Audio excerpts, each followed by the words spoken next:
Hello everyone, welcome to the Pushing Hajam podcast. This is your host Ash.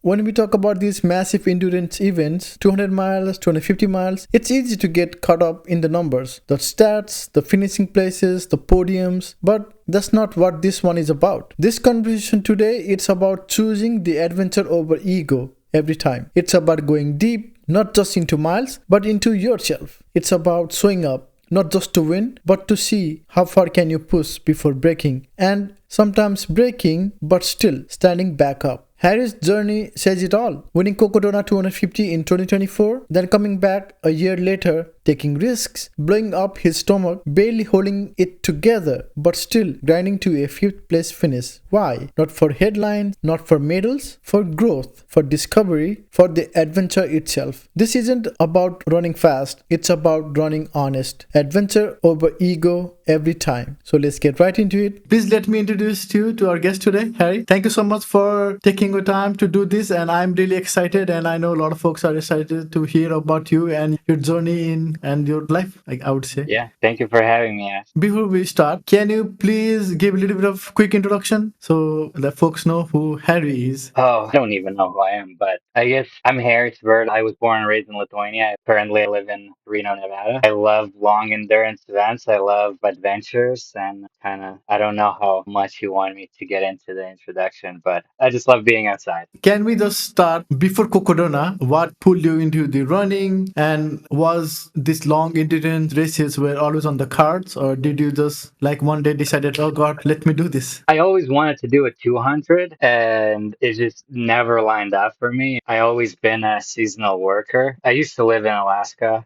for many, many years. I still count as a resident of Alaska, and that's kind of where my home is. But currently, me and my partner just settled here in Reno for a little bit. But just coming from Alaska to race any races, it's been hard for me. I made a goal after COVID kind of receded to just go for a 200. After COVID, I went for my first 200 and then I just became addicted. Now I just want to do more and more of them, of course, but it's been a work in progress for me. It's been a long time coming that I wanted to just finish it. I didn't expect to be good at it or anything. I just wanted the adventure and just feel the experience. You said you lived in Alaska, and it's hard to train for long. That happens in Arizona. That's a desert. When you were living in Arizona, did you started doing these kind of races, or after you I moved to did like Nevada? I did my first two 200s. I trained for them while living in Alaska. It is tough to train, but you don't need much, as long as you're okay with the repetitive same loops. There wasn't a lot of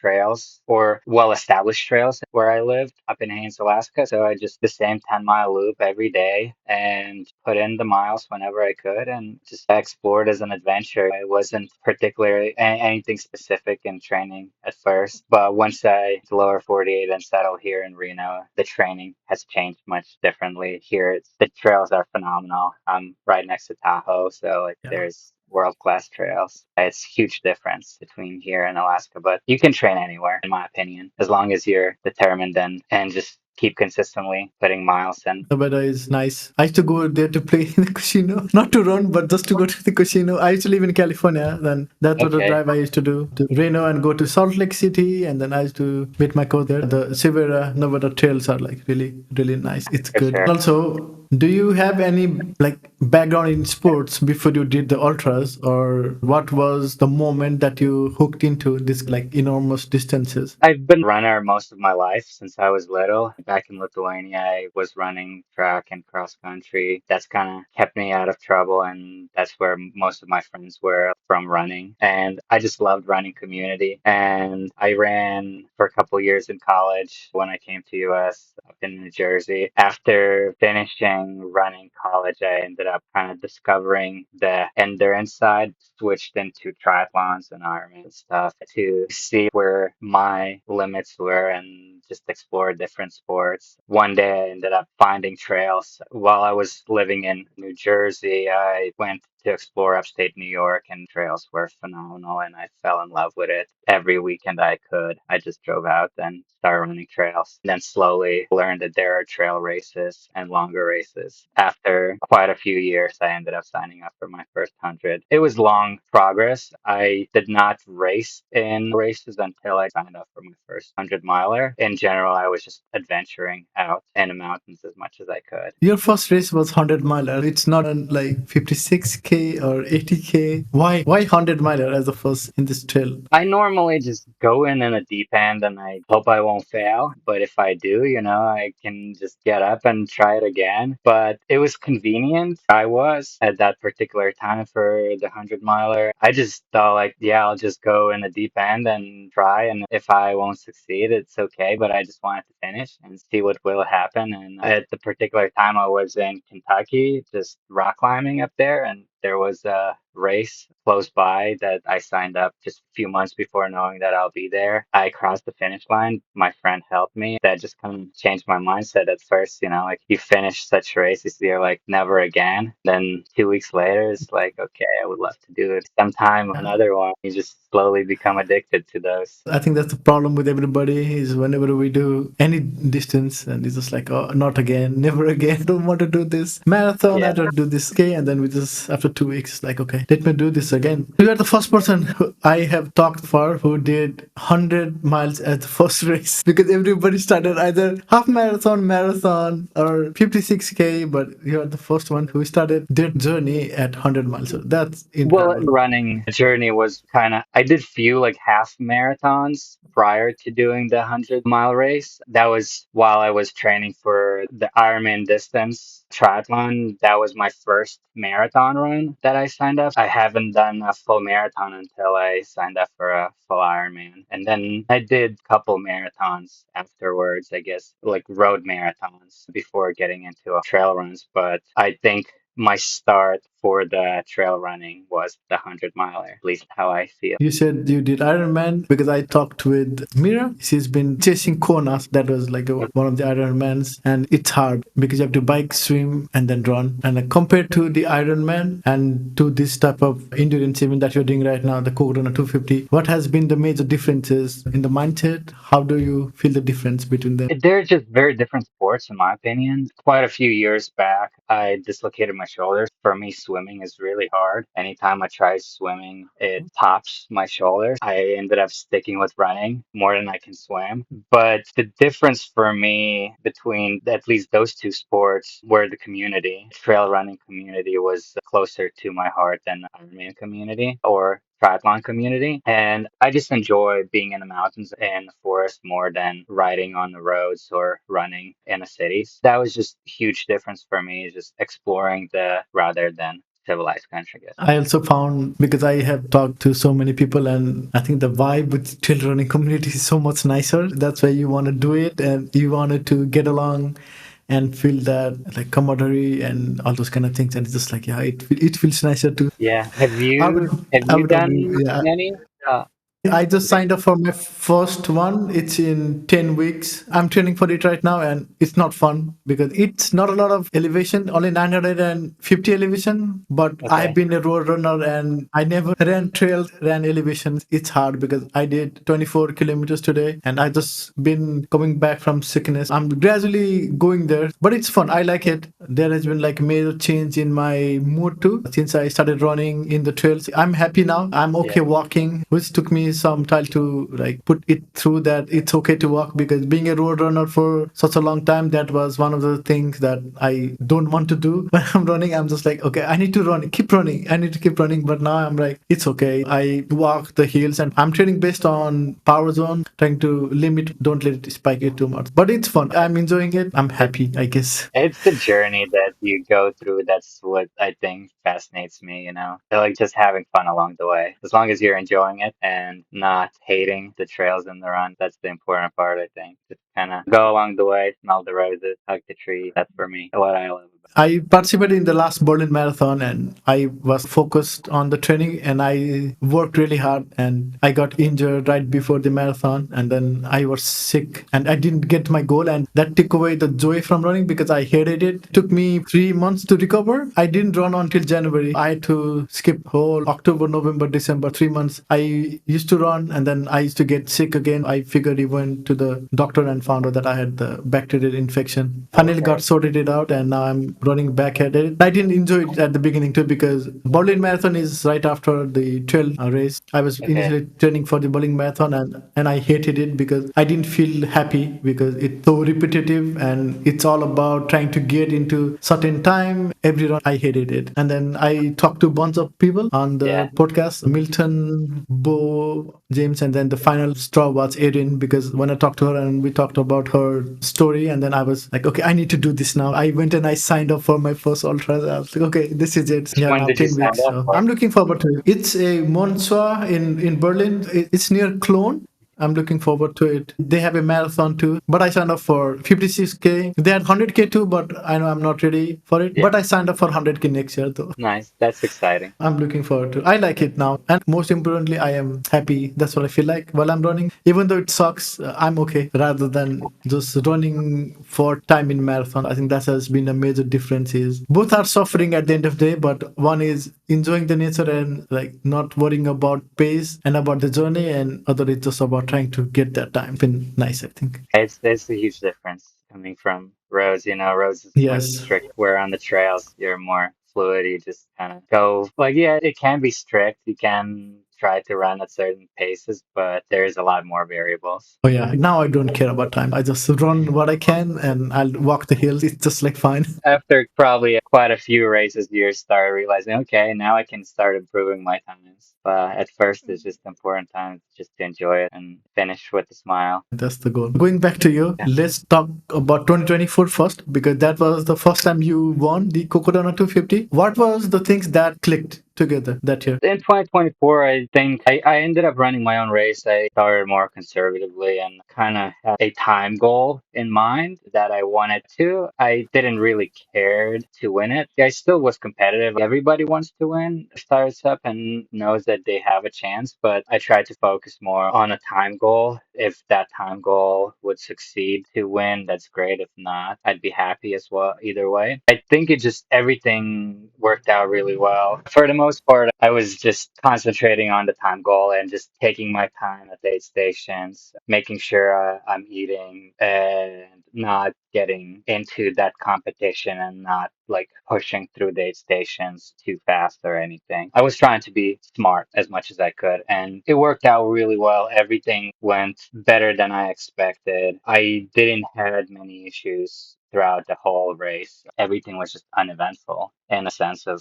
things going wrong. It just one foot in front of the other and it just kept moving along. It worked out winning barely, but it was just great race overall. Everything just panned out, nutrition and the pace and sleep and everything. You came back here again, right? 2025, you ran the same race again, but in this time you finished fifth, which is still tough because you have to go through this huge distance by yourself. When you're comparing 2024 and 2025, what was the major difference for you? Like, and what changed? I came with a very different goal in 2025. I was hoping to push my own limits and if I can test new things. I took a lot more risk in 2025 and the weather ended up changing a lot of aspects of the race. It was much colder race than anticipated, especially with some sleet and rain and the mud along the way. I wanted to try running 200 as a 100-mile race with faster transitions and different nutrition. I've learned a lot that certain nutrition that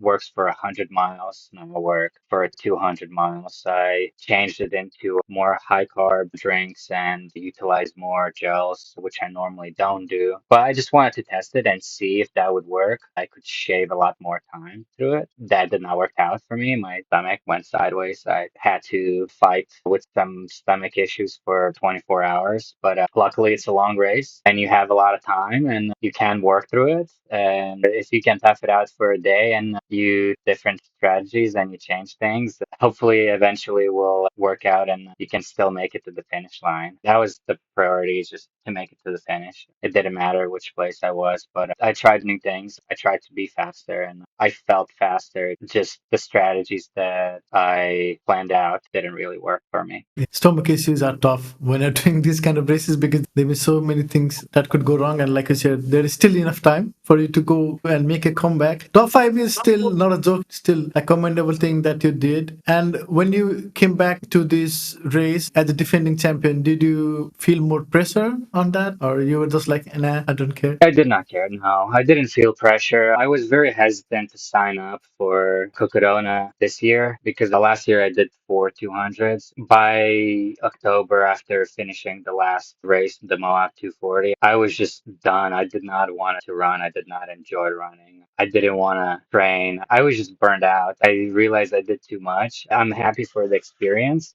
but it took me, like, similarly, as you said, you had to take a couple months off, but you were sick. I was just burned out. I took probably about 2 months off. I didn't start training until January for this year's race. Took some time for me to get back into training, just to want to train. Physically, I probably could have started training earlier, but I didn't have motivation last season. It was hard. Time off, relaxing and enjoying with the family helped me to get back to it. You said you did 4 200 miler last year. That's insane. And you did 252, right? When you are running so much and doing this so difficult endurance races, do you usually take season off? How you did? You said you didn't run for a couple of months. Or when you feel you are burnt out, how do you cope with that? Or how do you come out of it? For me, normally, like, coping is just going out to the mountains, changing the sport. Unfortunately, last year it didn't work out that well, but normally in the winter time, I would just ice climb and I would ski and just don't run. And Cocodona is at this early season where you kind of have to be training throughout that winter while the snow is good and you want to ski, but you have to sacrifice the winter sport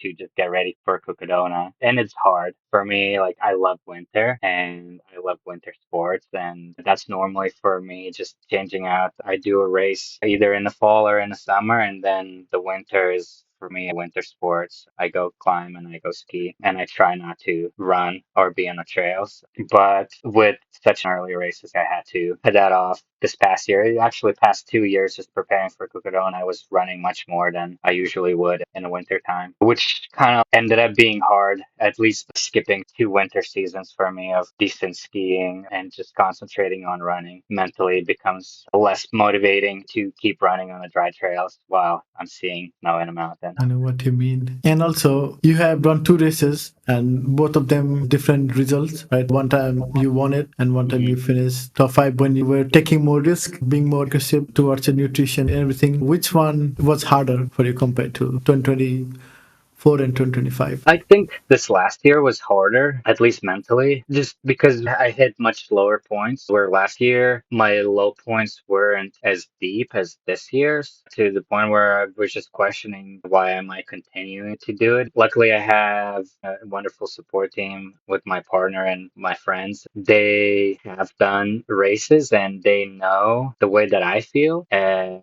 they don't let me quit. They just say, okay, just sleep on it and we'll figure out it once you wake up. Always helps if you just take a nap and you wake up, you're like, heck yeah, I'm going to continue on. I'm going to move on. But when you try to make those decisions in a moment, you're always going to look for that escape much faster than if you just give yourself some time. It's nice with 200s because you have time. There's 5 days of racing. Me being a little bit faster than most of the runners, I have much more time to recover, I guess. I'm lucky on that part, where people in the back might be just struggling and pushing their limits constantly. But I think it's hard either way. So when we are talking about this mindset when things get tough and sometimes you want to quit, but like you said, your team had known you better. You were able to cope with that and things like that. When you are doing these endurance events, do you have this mentality that like don't die in the chair? Because that was one of the terms the other trail runner used, Angus. Like that's what his coach said was don't die in the chair and let the course make decisions for you, like if, when there are like cut off and stuff like that? Do you also go with the similar mindset when you're running? It just,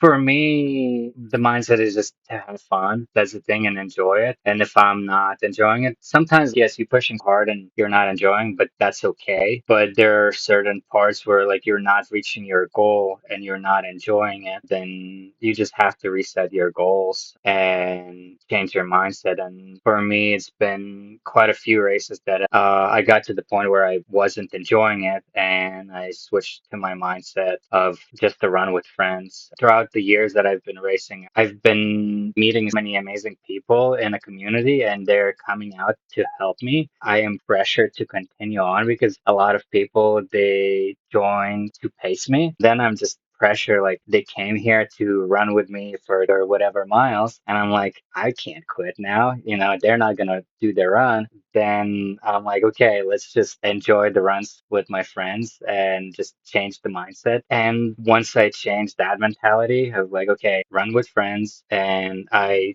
switched from the racing mentality into the just let's try to finish, it always ends up being much more fun for me. And just the conversations along the way, pacers makes a huge difference for me. I've done some 200s by myself without a crew or pacers, and that's a very different mindset.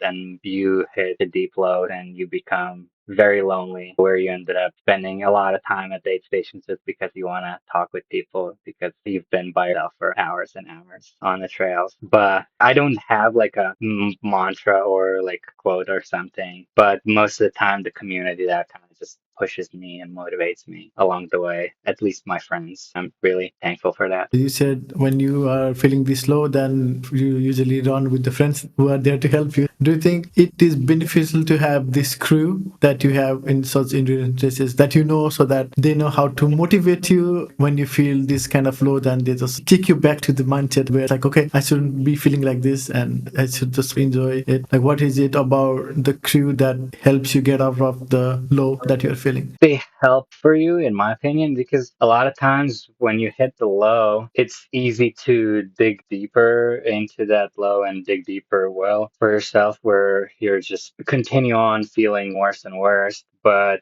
when you have somebody next to you running and they have a little bit different perspective from the side, they might tell you, like, how about we're just gonna make the next 2, 3 miles and get to the next aid station, and then we can see how you feel. Or like, let's run to the next tree, and then you can take a nap. Or like, just motivate just by changing your perspective and changing your mindset of like, instead of sitting down here and be sad about your decisions and be in pain, it's just like, okay, let's just keep moving for a little bit longer, and then we can reassess. And normally you continue on moving at certain points, you start feeling better. You forget that you were in so much pain just like an hour ago, and it helps a lot by having people with you who knows you a little bit and who can just say, okay, just a little bit more, and we'll get through this. When you are running this kind of big endurance events, the pain is obviously there, right? Because you literally have to run day and night. And also, you talked about the sleep. What did you do? Did you take any medication for the pain? And how much sleep did you actually have in this whole race? This year, I had quite a lot of sleep. I took my time. I didn't try to push through sleep. And I think maybe just under 2 hours or something like that this year, like hour and a half to 2 hours. Last year, it was like 50 minutes, which is, it doesn't sound a lot in 3 days,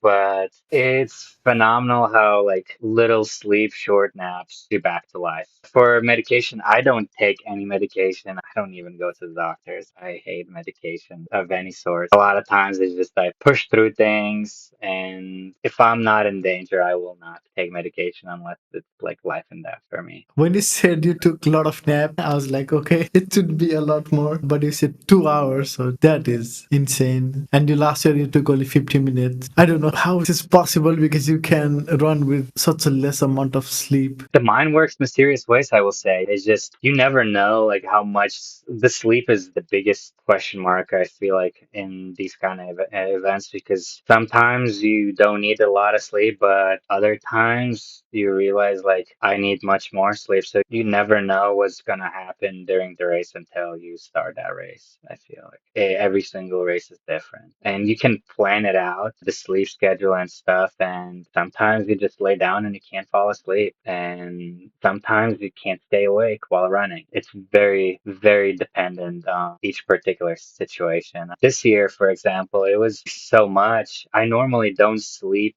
at the aid stations, but it was raining so much and wet so much on the trail that I couldn't take the trail naps because how wet it was. So I had to sleep at the aid stations, which ended up making my stops much longer and harder to move on. If I sleep at the aid station, I ended up taking much more time because it's so comfortable. It's nice and warm inside the car or a van or whatever you sleep. But if I just fall asleep on the trail, I start shivering after 10, 15 minutes and then I keep moving. And that normally is enough just to lay down for 10, 15 minutes on a regular basis for me. But this year was different for sure. And when you are doing these endurance distances, like let's talk about for Coconut 50, how did your training block look like when you were training for this? In the previous years, I just tried to put as many hours on my feet as I can. But coming into this year's training, I knew I had a pretty good amount of endurance from just previous year, just doing so many miles of racing last year. So I concentrated more on my weaknesses and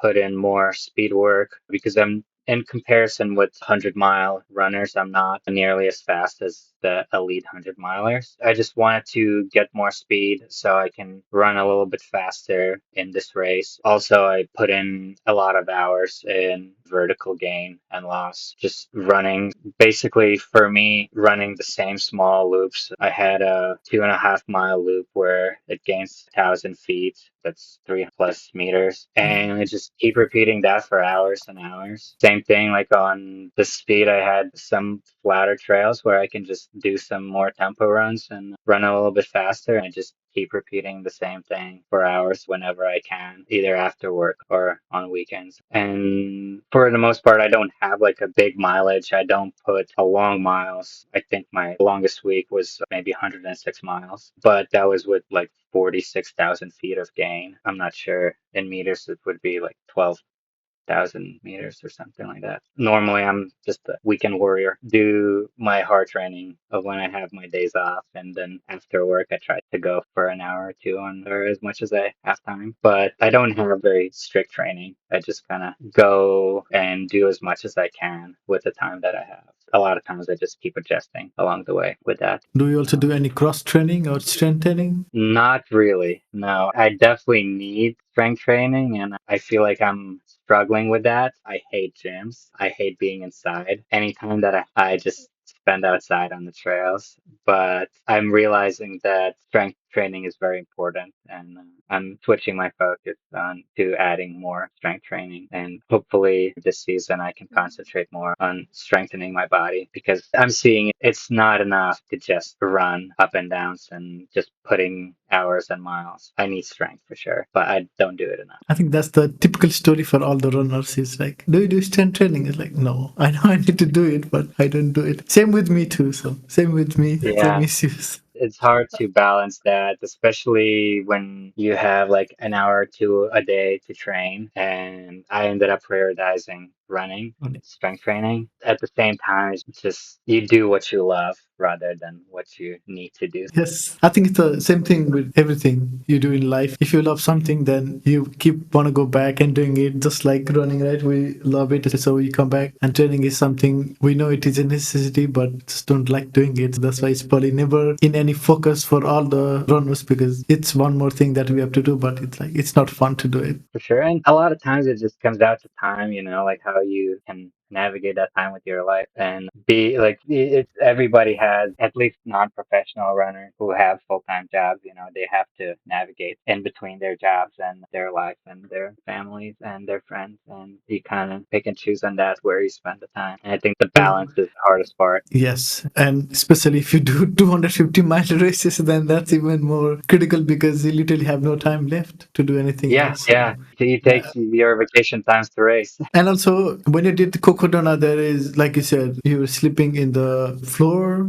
sometimes in the trail, and sometimes you're just sleeping while you're running. How do you train for this kind of things? I don't know if you can, at least I'm not aware of like training, but I've done so much, I've spent so much time and very long hours, even throughout the night, out on the trails, out in the mountains, in a sleep deprived state where I know how my body reacts to a certain situations and how far I can push. Personally, I don't train for sleep deprivation, but I have gone on some adventures where I spend the whole night maybe moving and just being aware of like how your body reacts to not being able to sleep for 24, 48 hours. It's a huge advantage during the race when have like certain feelings or start either hallucinating or tripping on the rocks more or start slowing down at some point. Feel like, okay, it's not beneficial to continue moving. You need to take a quick nap because a lot of times if you take a nap and it's a good one, that 10, 20 minutes can make up hours in the future where if you try to push through it, you'll just keep slowing yourself down where you're going to go slower and slower and continue losing time. So, what's the longest time you have not slept while you're doing the race, or what has been the? Have you gone without sleeping? I think the longest I've gone without sleeping was just over 2 days. Like personally, maybe I was on like 2 or 3 hours of sleep for like 3 or 4 days. But yeah, for a longest time, it's probably 48 hours, just over 48 hours. I'm thinking like if I get 6 hours of sleep, I feel so bad. But he said you sleep for 3 hours in 4 days. I don't know how would I react to. That's probably something very interesting when I find out how the body would react. Because right now it just sounds insane. Like 6 hours of sleep is like, oh god, I'm tired. I don't want to move. Whatever. But he said like you slept for 2 hours when I did Cocodona, and last year was 15 minutes. That just god, it. I don't know. How, yeah, it's Yeah. beyond my level right now to even think. Well, that's the thing. You never know how you're going to react until you do it. And I feel like that's where the appeal comes out to the 200 plus mile races. It's relatively safe because you have a tracker on you, you have support from the race organizers. You basically allow to push yourself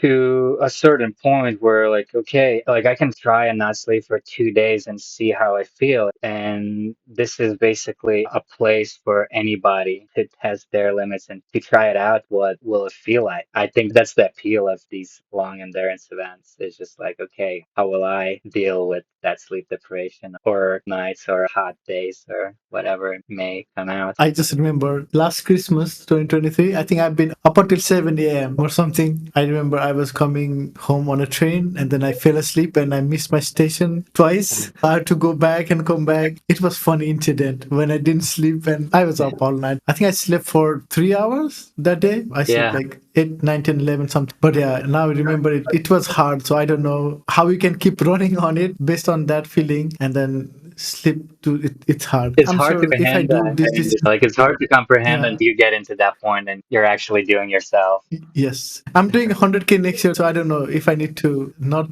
be awake or something yet. But that will be a good point of figuring out. I think how much I can do. That would be an interesting race. Yeah, I'm excited to hear about it for sure. It's phenomenal once you get to the next point and see that you can do a little bit more and more each time, and that you're Yeah, increasing your limit. I am dreading for this one to be honest because I didn't do a lot of work today, only 230, but it was very steep, like 12% graded, and I walked most of it. I ran, walk, but most of the elevation in the middle part, the first 5 kilometers were flat, the last 5 kilometers were flat, but the middle 14 kilometers all hilly, and I was thinking, oh my god, I think I'm gonna die because I just did 230 in 24 kilometers and it feels like this. How will I do 950? It's gonna be hard. The It's trail. the mentality that you go in. It's gonna be hard, and you don't know what's gonna happen, but you know you're gonna make it to the finish. Like Yes. we don't do this stuff because it's easy. At least I don't. True. I'm excited, but I'm anxious too because the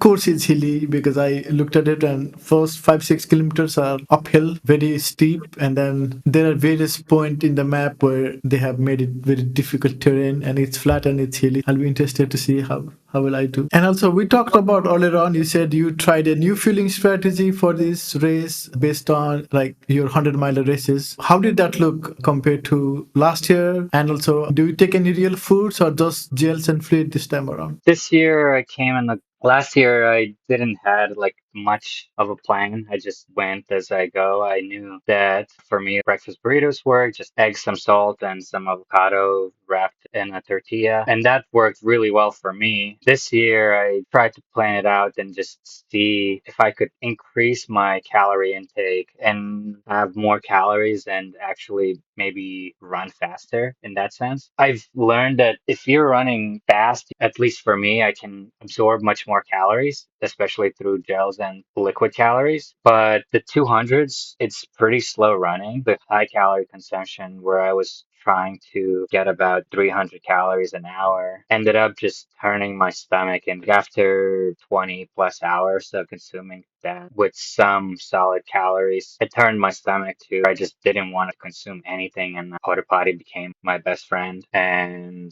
that is hard to continue run and push. That was my huge change. I tried to increase the calories and make the transitions fast. I ended up planning out for this year to use 2 packs to swap instead of loading the same pack with new stuff. I just had it planned it out and had my crew with the new pack with all the same gear. I just come in, take a new pack, and run off. In that sense, it kind of worked out. I normally would stay a little bit longer in the station and I would eat burrito where I would get a lot more calories. But this year, I had a harder time eating the burritos and eggs, especially once my stomach turned. That pack swap ended up switching to just like me the same and going to the old roots of last year's planning where I just stayed with the same pack and just slow it down at the 8 stations, took more time and tried to eat as much as I could of solid food rather than gels. And that ended up fixing my stomach. But yeah, the big changes was the nutrition that it did not work for 200 at least, where I think in 200 or those multi-day events where you're moving much slower, solid food is your friend, whatever it may be, burgers, burritos, or like egg and cheese or whatever people eat. I think those are much more suitable than trying the fast digesting carbs, at least from my experience. Did you have any food craving this time around while you were at the aid station or no? Yes and no. From previous races, I've learned that just plain bread with some butter works really well, and that was like my biggest No. craving. One new thing, my partner Lauren, she ended up making some ramen, and I ended up just craving for ramen noodles every single 8 state, and that just changed my mindset. I normally don't eat ramen during the races, but just this year was huge change and huge addition to having like nice warm broth with some noodles. Those were like the two cravings that normally my secret craving that I don't do that often is the Snickers bar. For some reason, it just cheers me up, but I try to push that one for as late as I can because I know it's a treat for me. In the races, I cannot carry because it melts my pack. This year, I probably could have carried, but on a normal year, whenever I'm racing in the summer, just chocolate melts and then it does not end up being appealing. But going into 8 station, knowing that I can get a Snickers bar, that's kind of for me a nice treat. Talking about the noodle, I was talking to Angus, and he said that when he was doing the Dino Valley, that felt like a very sweet treat early in the morning because when you are so cold and when you come to the aid station and you can eat that, it feels so good. I just remember that when Yeah. he said that you like ramen noodle. It's amazing what gives you so much pleasure when you are going through so much and like that. We'd probably never eat that ramen noodle and it just gave so much happiness, Exactly. I would say. Sometimes you would never eat stuff on a regular basis that you eat during the race. You realize your cravings changes. I normally don't eat plain bread and butter, but it just tasted amazing, and sometimes you just take risks. I know some people like M&Ms and gummy bears, and I normally don't eat that stuff, but when you're racing, it's just amazing, and I feel taste bud change as the days goes by, and you're willing to try anything that you can. Definitely. And also, when you talked about the new fueling strategy, what type of gels did you try to use? No, I found this company. I think think they're based out of Flagstaff, Arizona, I believe, but it's called Blank's Nutrition. And you can customize your own gels, and it comes in a powder. You put it in a soft flask. I have 5 ounce flasks. It's more sustainable. I don't have much trash. I just reuse the same flask and just make gels inside it. My crew just washes out and gives me a new flask. And you can customize with whatever sodium you want, how many calories you want, and any flavors and stuff. And I've been those for past couple months and it worked really well, at least on the trainings and the shorter runs. That's why I just kind of stuck with it and wanted to see if it would work in a 200-mile race. I think it was too much calories and not enough solid food, not enough fiber. That kind of my stomach turned. I think on the shorter, faster runs, it works really well. Okay. That would be interesting because if you can customize it your way, then you can probably order it based on if you want high sugar or high carb or something like that. Yeah, Yeah, thank you no, for that. I didn't for know sure. that. I Go think a lot ahead, of people sorry. would be interested. I know like few folks use Tailwind for their mixed drink on a longer run while doing this kind of events. They might be Yeah. interested in something like this too because if you can customize it, then I'll put it with the post and see maybe if they're interested with it. Yeah, I just my partner Lauren, she found it through some friends and that like we tested out and it worked for me at least. But I think of those Tailwind or Knack or whatever you may try, I just wanted to go a more sustainable way and try to create less trash for me. The customization made a huge difference for me because I just order everything in bulk and I'm still testing and trying out. I don't know what actually works, how much sodium I need per bottle, but it's kind of trial and error for me. But if a person knows exact amounts and can dial in, that could be a huge game changer, I think. What the each individual packet is, you just go to your individual preferences. And I think that would be more efficient too because you just order what you need and that way you can just do things. For sure. It's a good And idea. also, we talked about this earlier on about the medication, right? When you are in the aid station and then when you have this deep pain, then what do you use in the aid station? I don't take any medication. I think first time I've had a medication in probably over years was last year when during one of the races I just couldn't breathe. I took some antihistamine, like anti-allergy medication. That didn't do any benefit for me. But I was willing to just try anything to make it to the finish line. When you're desperate, you will take anything you can. But for the most part, I've been in that much pain to require medication, at least personally. I don't know what kind of pain I would need to be to require medication, but I don't think it's beneficial. I feel like those pills like ibuprofen or whatever you take, just it hides it or it may hide other issues that you might not be aware of. By the time you're aware of them, it might be too late to fix it. I just try to listen to my body as I go rather than trying to disguise. Fair enough. I feel bad because I took ibuprofen today, so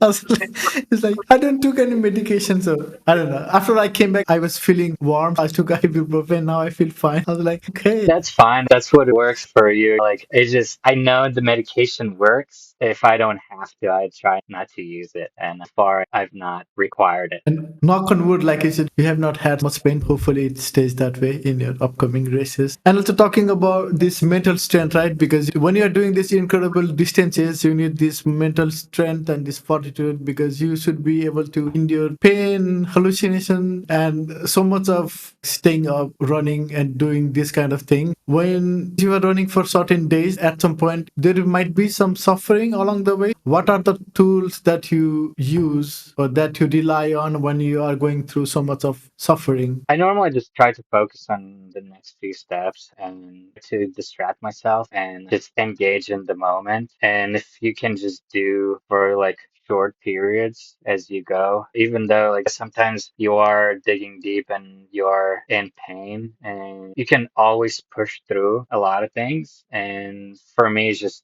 whenever I'm in such a bad state, I just say, okay, let's just run to that tree and then reassess from there. You get to that tree, you're like, okay, let's go around this bend and then we can reassess again. And you just focus on those small achievements. Each time I just kind of keep going, and those small steps ends up distracting me from whatever was going on in my mind, where I'm like start enjoying back again. But it's always kind of a roller coaster. You get into the low and you're in a lot of pain, and you're like, okay, let's just walk this uphill and then see from there. You get to the top, you realize, okay, it's a downhill. I can just cruise it and like start running. Just kind of taking one step at a time rather than focusing that you have another 100 miles left or 20 miles or whatever. The distance, I think, is less of importance, is more of just forward, is kind of what my mindset is. And a lot of times you know you're running 250 miles, but you cross that finish line and sometimes you feel like you can't get any more step. But if somebody would say like, no, you have to do 5 more miles, you probably would be able to if you have to. The bodies there are just amazing, but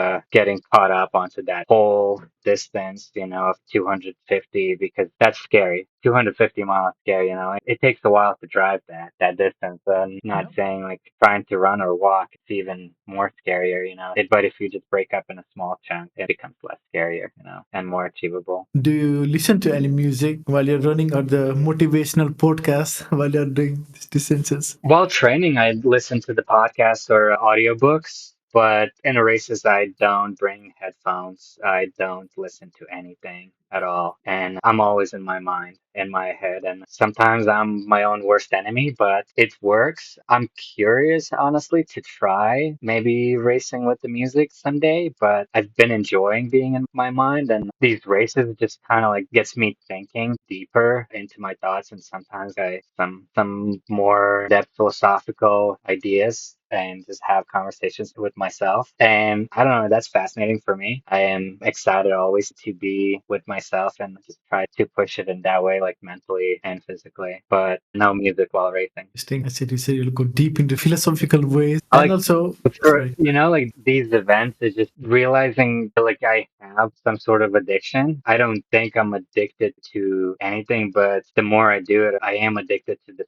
pain or to push it to these limits and start suffering, to the point where like, okay, I don't have many hallucinations or anything, but you get to a state where if I would drink alcohol or if I would do drugs, I would feel like that's the high point for me, but I get to that while running, I feel like. And maybe that's what it is for me. It's just like, okay, get to the state where I haven't been and just sit through that. And in a physical sense, I don't know if that makes sense. Kind of, it did in my head, but Yeah, yeah.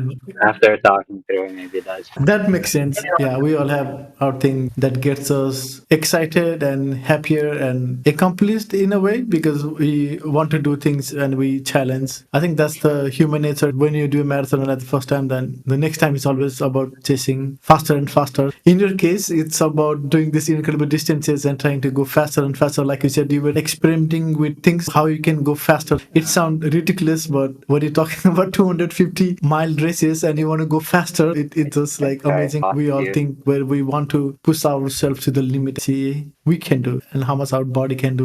What does your life looks like outside running? Like how do you balance work, relationship, and sports that demand so much of running all the time? For me, it's just my balance is to be outside and to enjoy outside, but a lot of times is incorporated with running. But I just love the freedom of movement. I work full time, kind of job takes up a lot of space, and with my partner, trying to spend as much time with her is kind of like just defining that fine balance. And a lot of times we just ended up either running together or adventuring together. The running is always incorporated, unfortunately, or fortunately, in my life is in a way where I can move and I can run and do other things at the same time. A lot of times it just ends up being concentrated around running whenever I can to go for a run in between the other things. But a lot of other hobbies, I climb, I ski, and I enjoy reading books whenever I can. But that's kind of my other goals is to adventure. If I could, I would just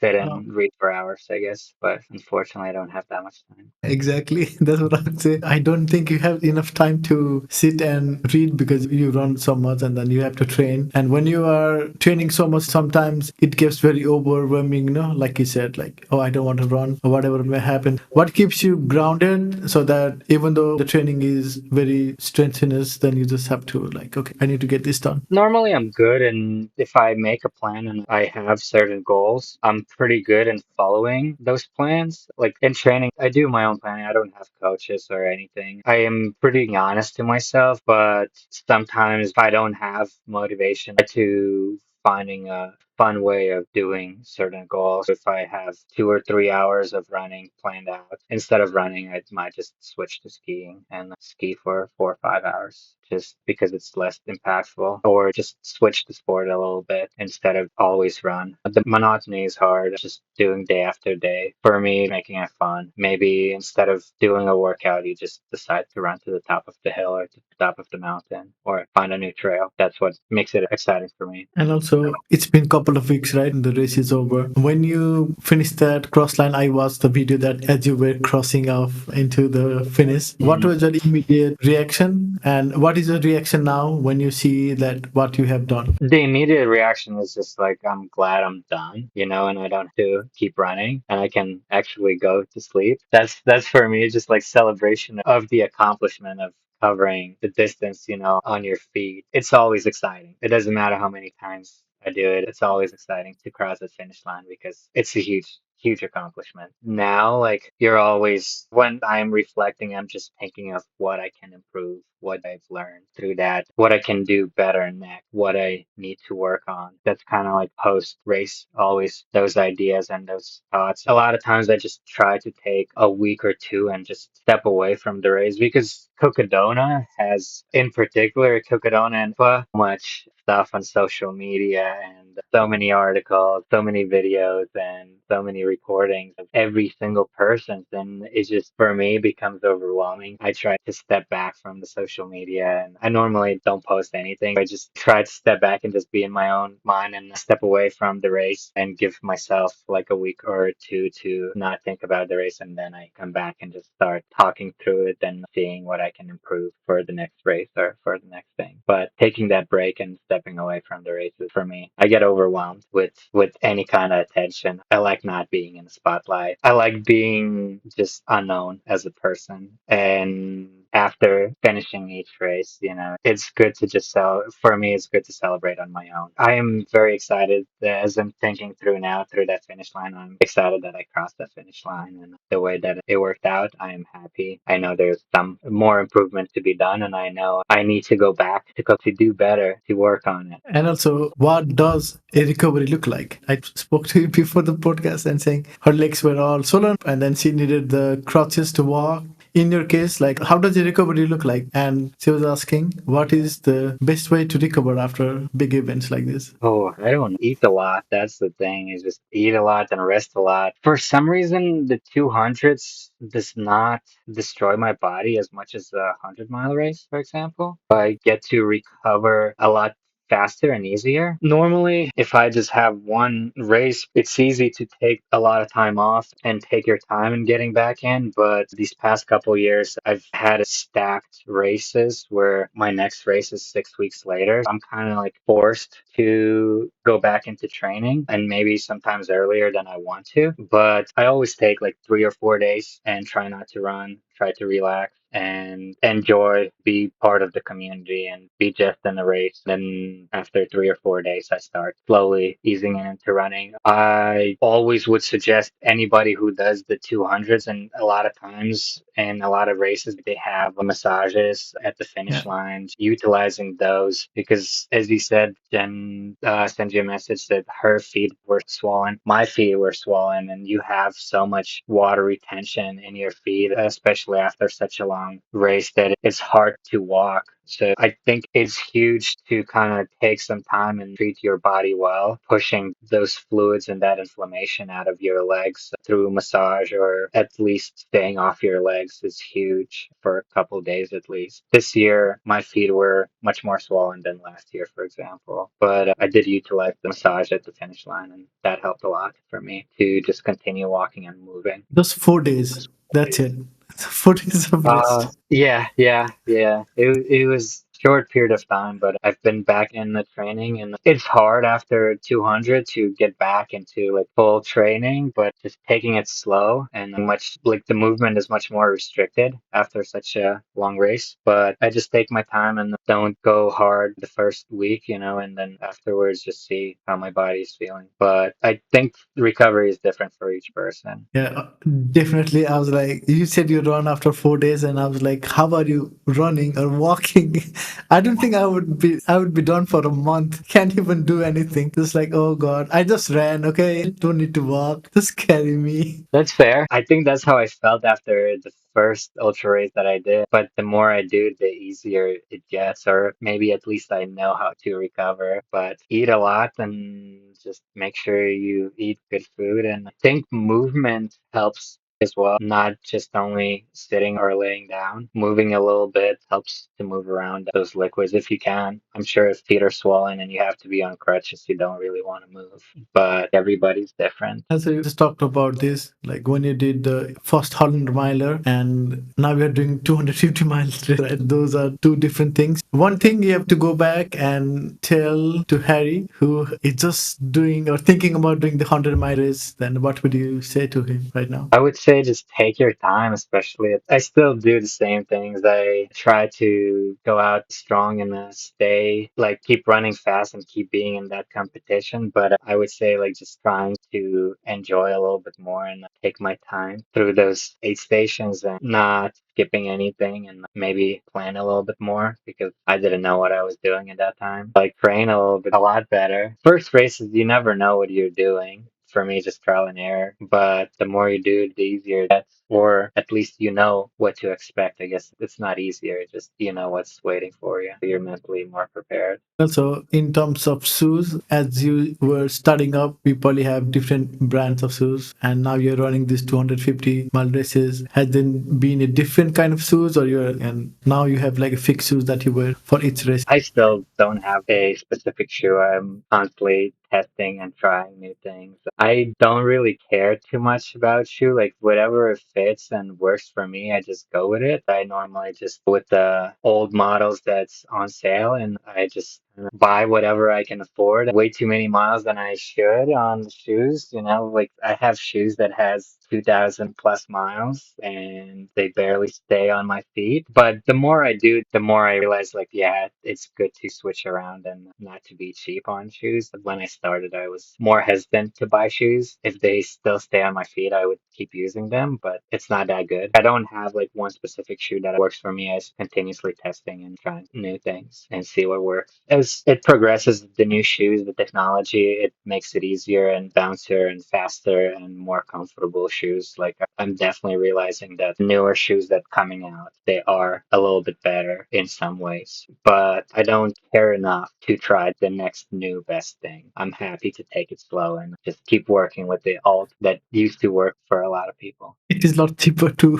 you know, the brand new shoes Yeah. are so expensive. They are. It's so expensive. For me, it's hard to think of a shoe, like to put 300 miles on a shoe and just start replacing that. Like that would be a lot of shoes for me, just because I put a lot of miles. I try to push one shoe that I have until it's not comfortable or it's just broken enough where it doesn't make sense to keep moving for me. What is your average mile on a particular shoes? On average, I would say probably 800 to 1,000 miles. That's the average. At least on the ones like when I'm racing, Cocodona is the only race that I've been switching shoes, but every other 200 that I did, I started with the same shoe and I finished with the same shoe. It works well for me, and most of the shoes last 250 miles. It should at least, but put more miles on shoes than I think manufacturers recommend. What has been your go-to shoes like in this particular event? Like what were the shoes that you used? I have the skinny European Solomons and Innovates kind of been my go-to brands. Other like wider toe box tend to be too wide for me and my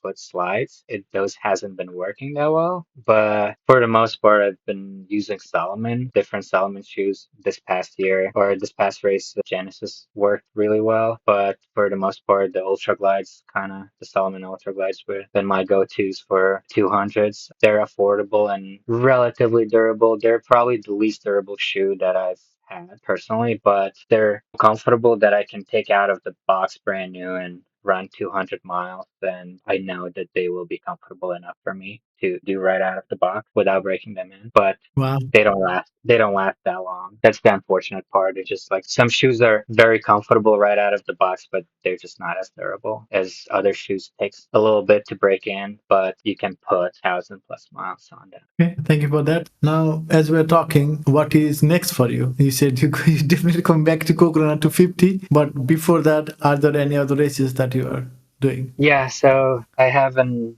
4 weeks, a little bit less than 4 weeks. I'm doing Western 100, so I'm excited to be part of it. I am just excited to cross the finish line and run around the track in Placerville High School. I've been volunteering for that race for past few years and got a spot through volunteering. I am honored to participate in that race, and that's the only race that's on my calendar for now. And I have some projects maybe later in the year. We'll see how my body feels. But I am excited to take a break from racing and maybe put some better training for right now because I'm realizing I need to work more and the races don't help for me to train as much as just training. I'm just excited to enjoy the mountains for a little bit after Western States and enjoy the outdoors. So what is the goal for the Western states? Are they gonna aiming to win it, or are they gonna Oh, go and have fun? oh, just go have fun. I am not that fast to win. I'm not nearly as fast as most of the people who are there to win. Just myself, see if I can recover after the 200 to be fast. And normally heat is not my friend.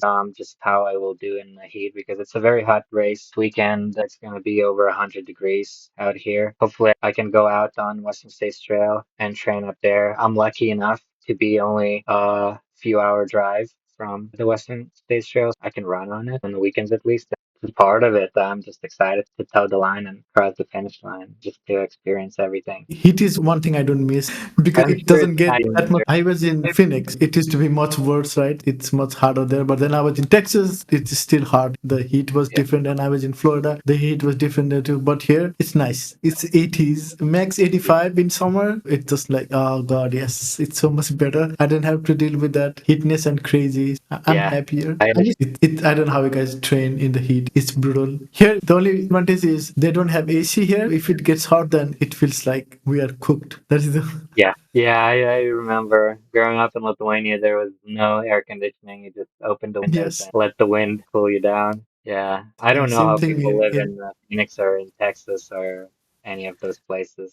I'm already miserable being here in Reno. I miss being in Alaska. Yeah, I don't know. When I was living in Phoenix, we tried to run at 4:30 on the weekends. We had to go run at 4:30 a.m. because that's the only time we could go literally, and it used to be 90 at 4:30 a.m. It was not fun. Summer is not fun because most of the activities should be in the gym. That's what I most of the time. I But could other see than that. that, it's like you are in the oven. That's what it felt like. If you had to go out, then it was hard that you literally feel like you are in the oven and baking. It's not fun. Talking about you and your goals and your future races, are you thinking about going much longer than 250, higher or wider? Like, what are your plans? Yeah, I would love to see how much longer I can go, hoping to test the limits of distance as well as time maybe on feet. I would love to do a longer event than a 250 miles, either a race or just a FKT kind of style or just an adventure. The backyard, kind of the last man standing event that sounds very appealing and very interesting. It's different than a 200, and it would be cool to see how far I can get with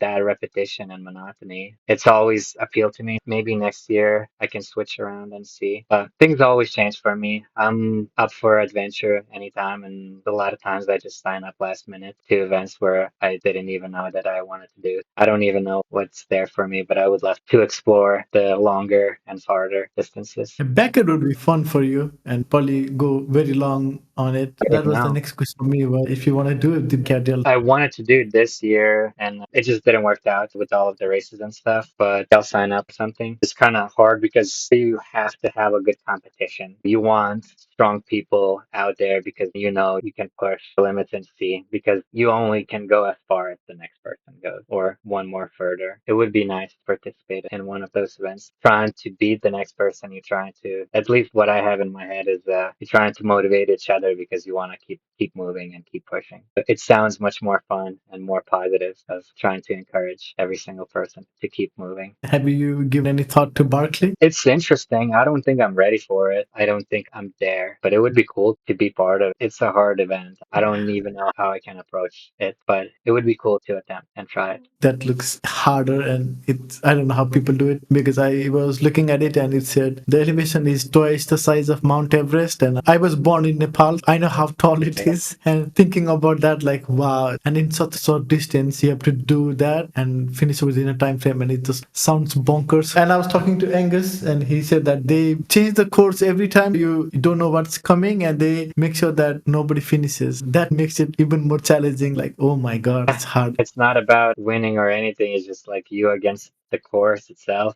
I think that the more it progresses, the harder it gets, or at least it sounds like that way. It's a fascinating event and would be an honor just to do a loop around it and just to try it. It would be cool. Would you consider Berkeley as being the biggest thing, or is the Western state on what level, or what is? They're very different. I don't think you can even compare the two. Okay. They're on a completely different spectrum of events, you know. Western States is famous. That's where all of the best 100-mile runners compete, you know, similar to UTMB.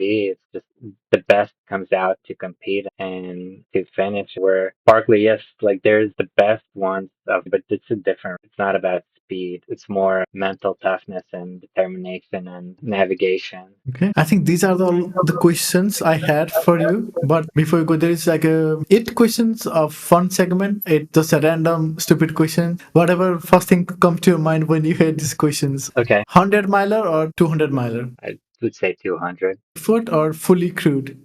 I would say fully crewed. Now, after having a feel of like what it feels to have a full crew, I don't know if I want to go back. No more solo races or 200-milers. Not yet, not in the plans at least. Okay. Worst gear fail during a race? I don't know. Well, I break at least a pole each race, but I don't have that many gear failures. You know, pole breaking, I don't think it's Yeah. a failure of the pole, but I'm using it very lightweight a lot of times. That's what they fail. It's just the way that I'm utilizing, but I don't have many failures, at least everything I've used. Okay. It's been really good. And most underrated training advice? Most underrated. Mhm. I don't know what's underrated, to be honest. I'm sure like here, like consistency is the key, but I don't know if it's underrated, but I definitely say like just put in the time and you'll definitely succeed or you will get better if you're just consistently training. If you could pick person to race alongside, who would that be? Race alongside, like run with that person. Yeah, just maybe like a journey. Oh, honestly, probably biased, but I would just pick my fiance. I would just love to journey with her. Yeah, that's why I'm spending my life with her, I guess, but be happy to just continue journeying with her. Favorite trail snack? Favorite trail snack? Oh, it changes constantly, I feel like, but if it's not a race, I would say Snickers. If it's in the race, I love those waffles. Those just taste so good for me. Sunrise or sunset on trail? Sunset, I think. Like, you have been running so much. Like, has there been any one person or a group that has inspired you? Many people, I feel like for me, as I'm progressing and just keep continuing in the sport, longevity is the huge part. And I always been fascinated, you know, by Killian Jornet, like how long he's been on top of the sport. But at the same time, just people who just do year after year, like Jeff Browning, he's been a huge inspiration. And just last year, racing with him was such an honor for me. There are so many people, like I can't even name it, but there's just so many inspiring people continue racing or just continuing adventuring and pushing their limits. It's hard just to name everybody, but for out there having fun, it's always inspiring for me. Okay, so I have the final question. I usually ask this to everybody who's been on the show. I would like you to finish the sentence, please. Running has changed my life because. Because of the community that I built through it, the trail running community, I would say. That is it. And Thank you so much. It's been a huge honor because I stumbled upon you via the Cocodona trail via Andrew Glaze. I think he was the first person I found out, and then I was looking at all the other consistent, and then I found out like, oh wow, and then I looked at the whole rest of all the thing that you did, and it's like, oh wow, it's so interesting, and getting to know you and talking to you about your mindset and everything, how you take the races and how you challenge it and push yourself to the limit. It's really inspiring and admiring. So I'm a big fan, and I'll keep watching you and hope to see you do more better. And I'll be rooting for you. Thank you, Ash. Thank you for inviting me. And do the best in your first. Thank you so much. I'll see what happens. I'll keep you posted at Yeah. least on what happened and Okay. how I do it. So thank you so much and have a Okay. good day.